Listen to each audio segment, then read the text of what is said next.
Get back. Get back. I want to get back.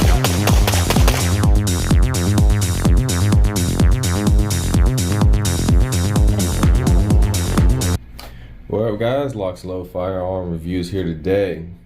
As you guys can see on the table here, I have my battle belt, duty belt, war belt, whatever you guys really want to call it. But this is I call it my duty belt, because, you know, I'm not necessarily always going to be in a war. You know, I'm not always going to be in a battle, but I might be doing some type of duty thing. So if my duty that day is to train, duty belt. My duty is to do armed security, duty belt. If I have to go to battle, then it's my duty.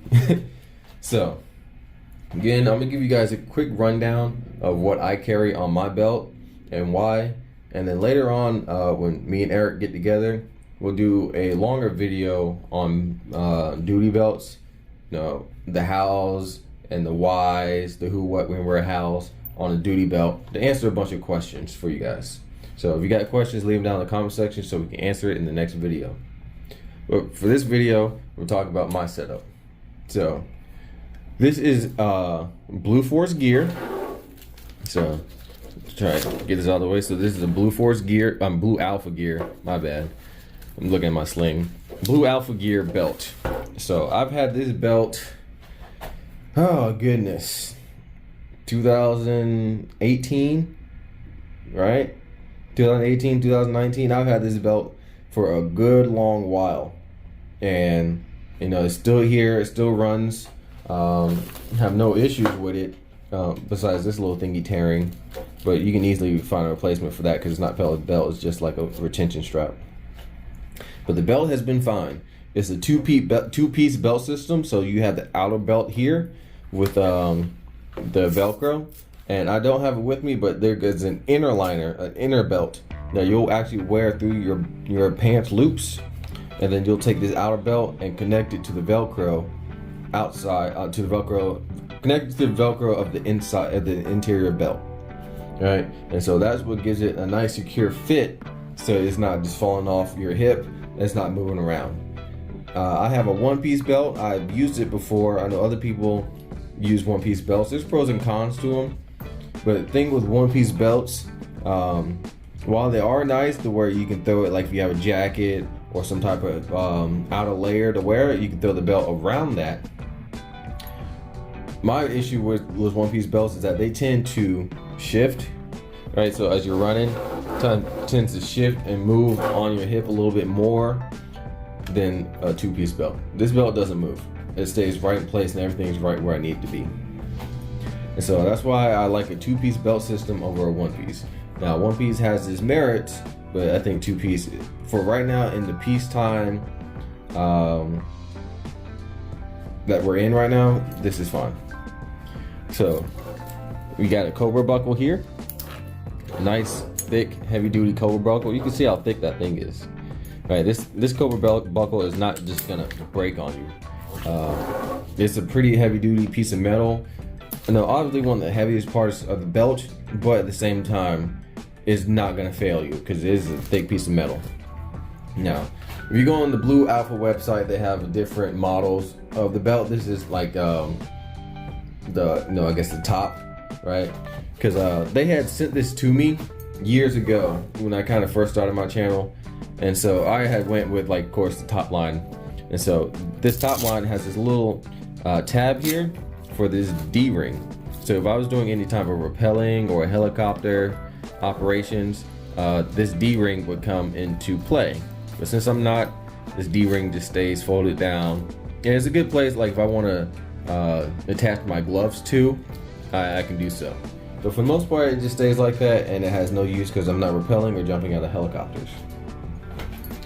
Alright, so people ask, what goes on a belt? Now, I like to keep it simple. Pistol, ammo, medical. Right? This flashlight is just there, for an addition, because you don't always want to shine your weapon light at something. So it's good to have a handheld, but we'll get there. So up front, I have in this hard case a tourniquet, up front and center. Even here on my pistol, I have the same hard case, but it's also mounted for a tourniquet, so if I need it, it's right here. And it's got dirt and leaves because I actually use my stuff. But I keep in these holders right here because I like the hard Kydex. I think it's a little bit more rigid than like the soft pouches. The pouches work. I just kind of like the hard Kydex inserts. Keeps my tourniquet upright in center and still kind of protects the majority of the tourniquet, even though this is exposed and out. All right. But the fact that I have it on the belt is what you want. You can get to this with one hand, you can get this with the other hand, or vice versa. Right? Both of these tourniquets are, reachable by either hand, and they're up front and center. So remember, 2 is 1, 1 is none. So 2 tourniquets just in case I happen to lose one or my wound is that serious where I have to have 2 tourniquets. So you always want to have at least 1 tourniquet on your belt. I prefer 2, but at least 1 is better than nothing. Now coming over to the side, pistol mags. These are S-Tac Kiwis. I love these magazine pouches because they have like the little plastic in here to give you active retention on your magazine, so it doesn't just fall out when you're running or anything. And you don't need a paracord loop over the top to keep it in the magazine slots.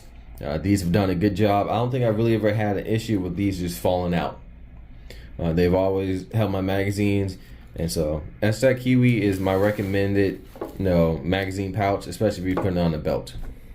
So I got 2 Glock 19X magazines that hold 19 rounds for my pistol. And S-Tac has a number of different variants for their magazine pouches. This is their pistol rifle mag combo. So it comes with 2 pistol mags and a rifle mag pouch. And so the rifle mag is the same as the pistol, where it has the insert for active retention, so it's not just gonna fall out on you. So it'll fit all kind of mags, metal mags, P mags, Lancer mags, all those AR-15 style magazines. The only thing is for AR-15 mags, so 7.62x39 may not work in these mags. 308 mags definitely will not work in this mag holder, but they do have magazine pouches for those magazines. You just have to go out and get them. All right, and so I have them with malice clips. So it's somewhat mollied, so I'm using the molly loops on the belt, but these malice clips make mounting and dismounting the magazine pouches or any of your pouches a lot simpler, because instead of having to weave it through the molly, you just lift this up, pull it out, and this will come out, this will come out, that, and then the whole magazine pouch will come out with it.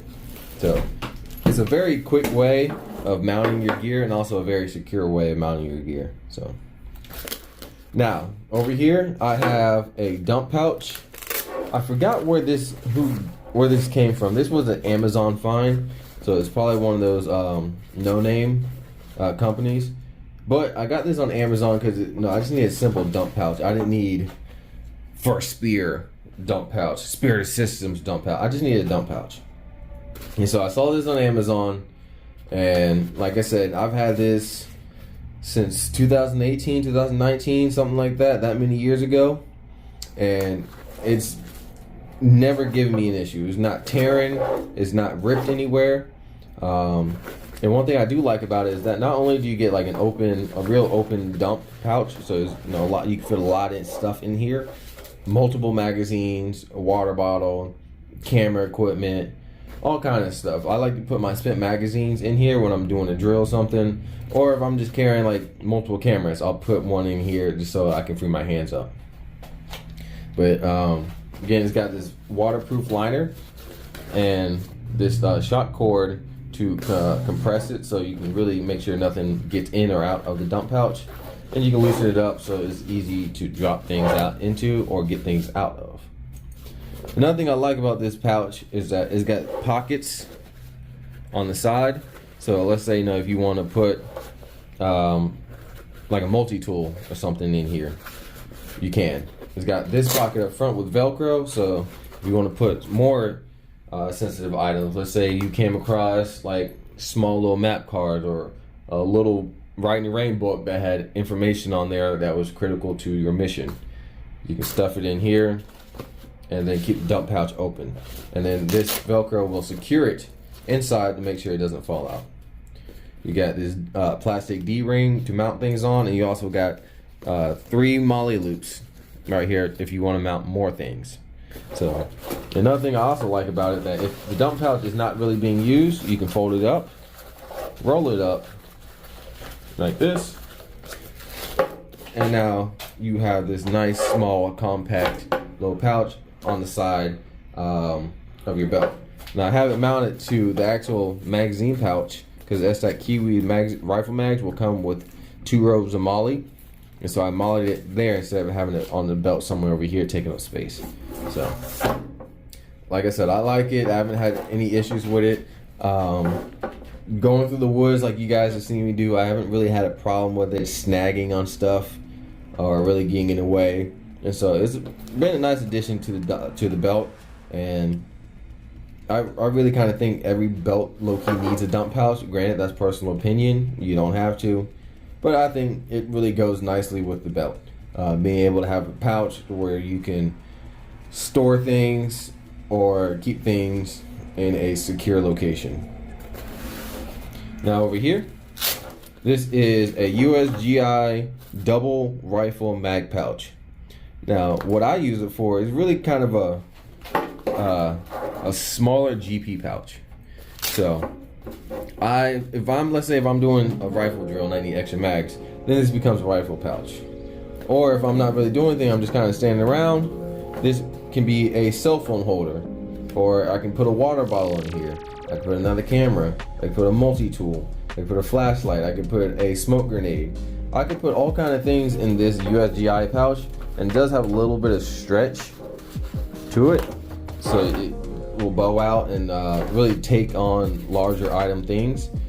But for most part, it's just kind of there as whatever I need it to be. So if I need extra ammo, I can do so. If I need to carry something else, like an extra radio on my belt, this will become a radio pouch. So anything like that, you know, just anything mission essential that can fit in here is really that. So it's more of like a GP pouch than a magazine pouch. But I like it. I don't like the camo, but it blends in well enough, and no one really fucking cares about all your camo matching. They just really care, does the shit actually work? And it does. Alright, so next, flashlight. This is a PowerTac flashlight. And so this was, again, I've had this flashlight before 2020, I say 2019, 2018, about the same time I kind of had the belt. And this has been my primary armed security light. So when I do armed security, you know, I've been doing it for 6 years now. 6 years civilian, 1 year military. And so when I got out the military and I started doing security civilian side, this was sent to me or given to me by PowerTac ambassadors when I went to a gun shoot. And I've been rocking with this flashlight. You know, it's got knurling on there for good grip. You got this clip here if you want to put in your pocket. It's a micro USB rechargeable. It has like a little plastic piece, rubber piece that's supposed to go over that. I have no idea what I did with it, but whatever. And then it's got these self-defense points up here where if you really had to hit somebody with it, because that was the only type of weapon in your hand at the time, you could use so as a weapon.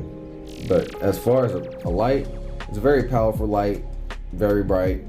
A lot of different modes to it.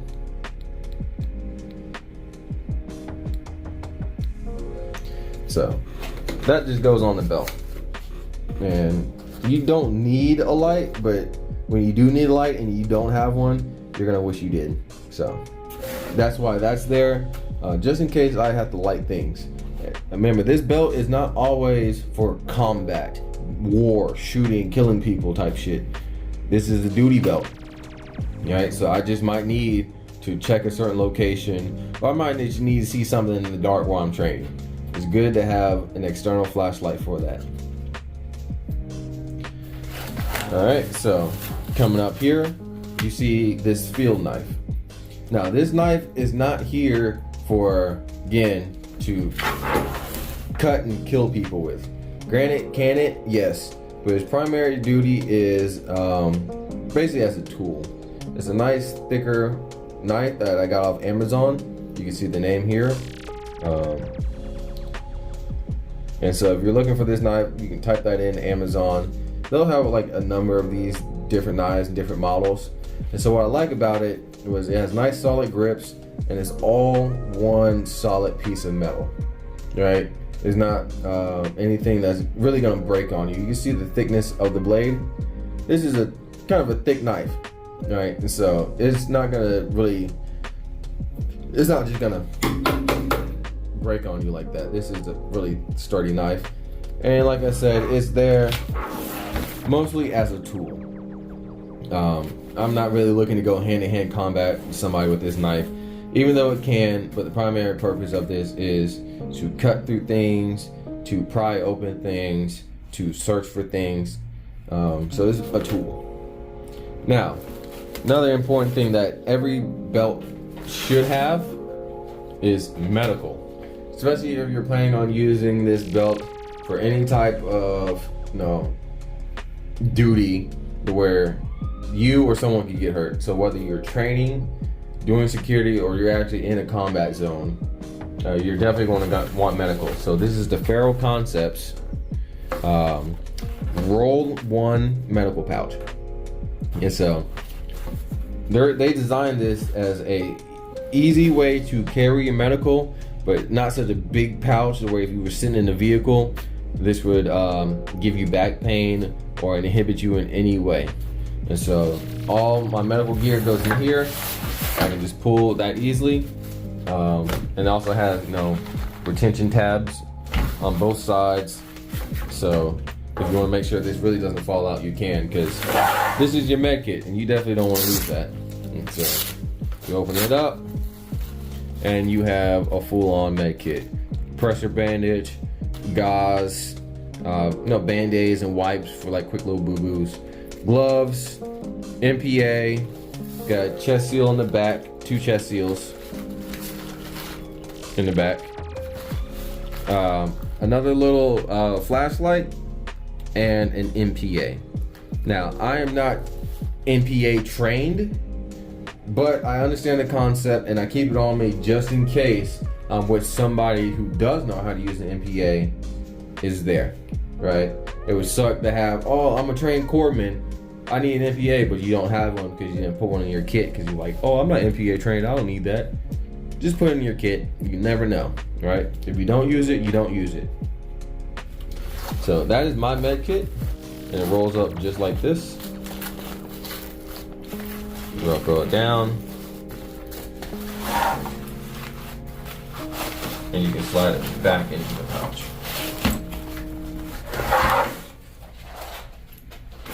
Alright, and so that's my medical kit. Now over here to the blaster, right? Because it makes no sense to have a pistol belt and you don't have a pistol. So I have in this Safariland holster, again with active retention. So you got to hit this lever for the pistol to come out. You pull on it, it won't move, but you hit this lever, now you can have your pistol. So I am using the Glock 45 9mm pistol. So this is basically a Glock 19 slide with a Glock 17 frame. So it gives you, 17 round mag, that be flush like Glock 17, but your slide's not all the way out here. No. I have X300 light. So it's 1,000 lumen light, and to be honest, if you're looking for a pistol light, like a duty level pistol light, Surefire X300 is the way to go. Can't really beat that. The new ones I heard are nice as the X300 turbos. I might want to check it out and see how it does, but these have been kicking ass for years. For the trigger, as you see, I like this trigger because the flat face, and then when I go to shoot, it doesn't have like a defined wall. It's like a straight, constant rollback, and so it lets me be really accurate. I've noticed with this trigger, I'm more accurate with it than I was without it. So I do like the trigger. Granted, you still have to train. The reason why I'm good the way I am is because I train often.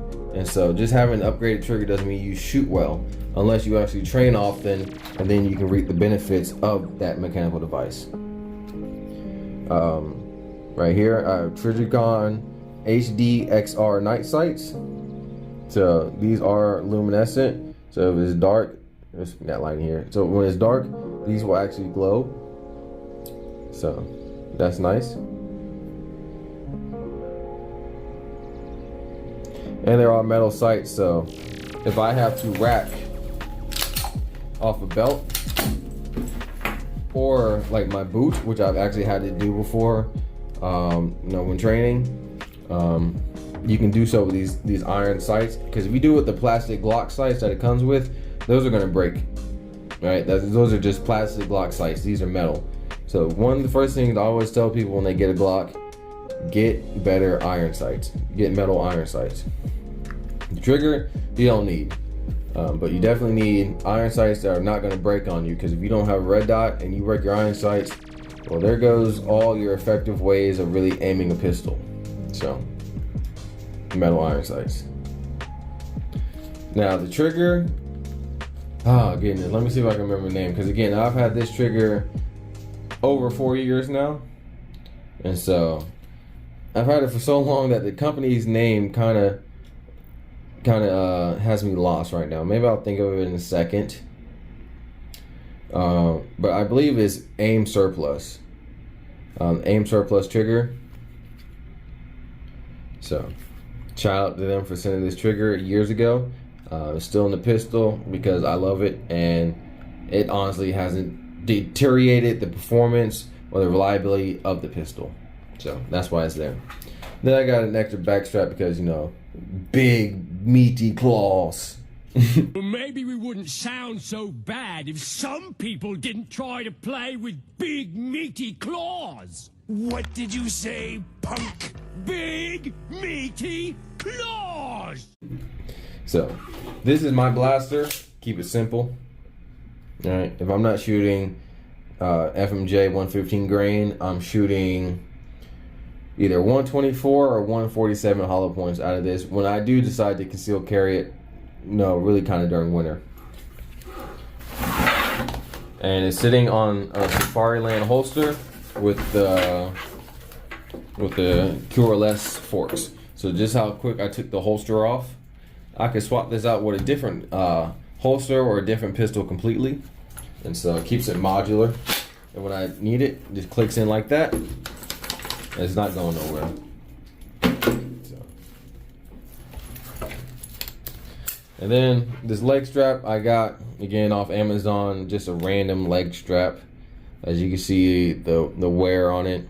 Like, this stuff has been well used. Like, if you follow the channel for at least the past 2 years, you can honestly see how I use my gear and the environments I'm putting my gear into, and it's not nice. I'm definitely not doing any flat range type shit all the time. I'm definitely getting out there into the mud, the rain, the woods, the thorns, the spiders, the swamps, all that good stuff that people try to avoid, because it sucks.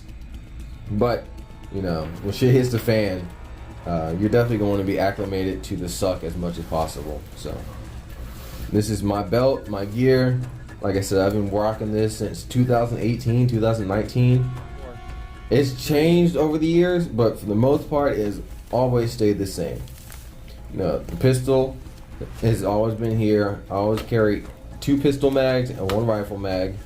The tourniquet on my belt, the medical, and just certain other items I've added over time to kind of help. I've always had a dump pouch. This rifle mag is kind of something I kind of added The knife has kind of been here for like a little while, and it's fine because again, it's on the back and it's streamlined. So when I'm sitting in the vehicle, it doesn't give me issues. I never had it just fall out. So I like what the placement of it, where it's at. You know, it's got this clip here that clips onto a belt, and I got it taped just to give it a little bit of extra retention because this little tab kind of likes to move on and off. That the tab that secures the lock. So I taped it down to make sure that bitch don't move. So, yeah, this is my belt, y'all. Keep it simple. I don't like to have too much on here because again, you don't need all that weight. You don't need every little gadget, gizmo on the market on your belt just to make it look cool. Again, just look at what you honestly use this belt for. And most people, it's just a way to carry a pistol. So I don't need to have 30 rifle mags in my belt because it's really suited all for my pistol. So again, 3 pistol mags, that'll be fine. This is not my primary weapon. This is a backup weapon just in case my primary goes down or I need to transition to my secondary because I'm out of ammo. Because transitioning to a secondary weapon is quicker than reloading. So that's my belt, y'all. Get down in the comment section. I'd like to hear from you guys. Also, if you have questions about battle belts, how to set them up, why you do this, why you do that, please do put them in the comment section so when me and Eric are making our video, we can refer to those questions and answer those questions in that video. It's going to be a longer video than this, even though this is almost 30 minutes. But, you know, when you're putting out good information, it's kind of hard to do all that in a few minutes, right? I'm not an entertainer, a two-way entertainer, so I put out good information or need to know information, and that kind of just takes time. So thank you guys for sticking with me, watching the video, and all that goodness. So if you're looking to support the channel, so I can keep having cool stuff like this, 3 ways. Join on Patreon and help and donate to the channel monthly. 2, you can buy a t-shirt from the link in the description box, support the channel. Or 3, you can book a class with K&A Accessories here in Jacksonville, Florida, and get training by us. So if you have a duty belt at home and you're looking to get some time behind it with some expertise help, we're here in Jacksonville, Florida, and we can do that for you. So guys, thanks for watching the video. As always, stay educated, stay dangerous. LocsNLoad out.